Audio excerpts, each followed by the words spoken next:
All right, guys. So shout out to the Buffalo Bills for this great win, 41-7. And the Bills could have easily put up 50 points easily on this team. Buffalo, man, for the most part, we're going to be against two solid opponents. I do think Tennessee is a playoff caliber football squadron. I think the LA Rams are definitely a playoff caliber football squadron. For the most part, guys, this was just a very dominant win for Buffalo.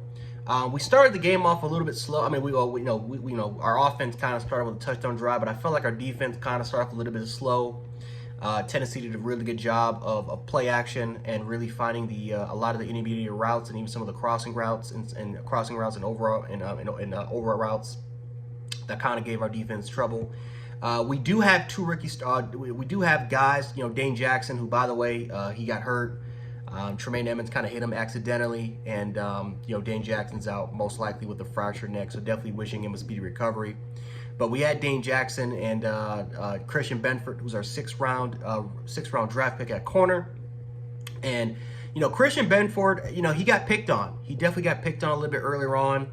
But I think as the game progressed, I felt like he got a little bit more comfortable as the game kind of went on. And this is really, really good development, honestly. Because the worry for the first 4 weeks, and it still is a worry, is the impact of losing a guy like Tre'Davious White. And Tre'Davious White, is an all-pro type of corner, and to lose that sort of production, that could hurt. Now, the upside about this is that that Christian Benford, he's going to see a lot of playing time as a rookie. Kiar Elam, he went in for Dane Jackson, and even before that, he was in sometimes for Christian Benford in the rotation. Kiar Elam is going to have a lot of good playing time, and I feel like for a developmental standpoint, this could be extremely good, man. Because I always kind of talk about this, man. The best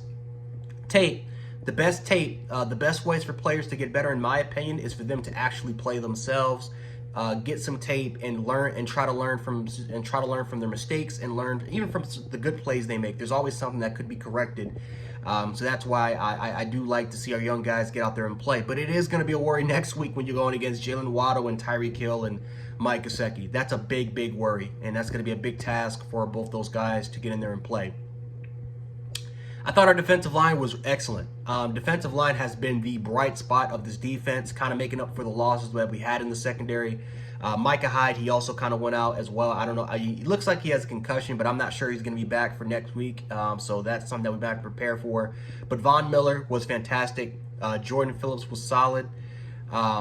We had a replacement for Tim. I forgot his name is, but we had a replacement for Tim Settle. I thought that he played okay for the most, not the best game, but okay.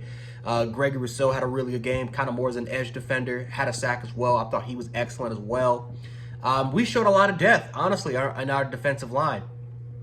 Tremaine Edmunds, kind of an up and down game. There were some moments where you're kind of screaming at the TV like, damn it, he's not kind of making this sort of play. And then there's other times where he's like, yes, this is the Tremaine Edmunds that we know.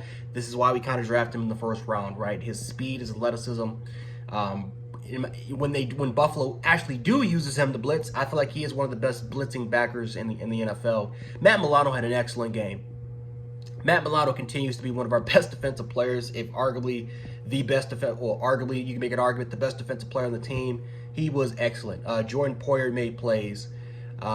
Just in overall wise, I think our depth really showed tonight. On the defensive side of the ball, and the most important thing that we needed to do in order for them to win this game was to stop Derrick Henry, because we all know if Derrick Henry gets going, they're gonna use a shit ton of play action.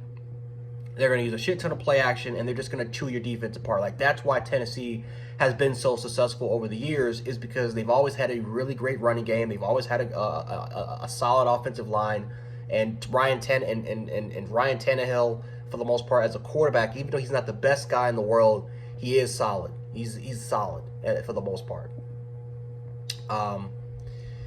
Offensively, I mean, there's really not much I can say, man. This offense was great. And the funny part is, I still feel like we didn't play our best game offensively. We made a lot of low-key mistakes, a lot of avoidable mistakes out there. Josh Allen missed a 4th-and-1 wide-open pass on a bootleg to Jake Kumerow. We missed some opportunities. We missed some opportunities as far as from a play-calling standpoint, because we tried to go for it on 4th-and-1. A lot of our short range situations, we could have gave the ball to Singletary, or even some of the formations I did not really agree with. And I get it. We are a pass-first team at this point. I kind of gave up as far as Buffalo, as far as wanting Devin Singletary getting the ball, despite him averaging almost 5 yards a carry every single game. But yeah, Buffalo they did not play their best today, and yet Buffalo still was able to dominate. I think that's the scary part. And I said this last week, and I'm going to say this again, guys. The only team, in my opinion, that can beat Buffalo is Buffalo this year. I think Buffalo is one of these teams that if they're going to lose, it's going to be because they're beating themselves, whether it's penalties, whether because it's just like avoidable errors. What Tennessee did today, guys, Tennessee lost this game straight out, but they made a lot of just easily avoidable mistakes.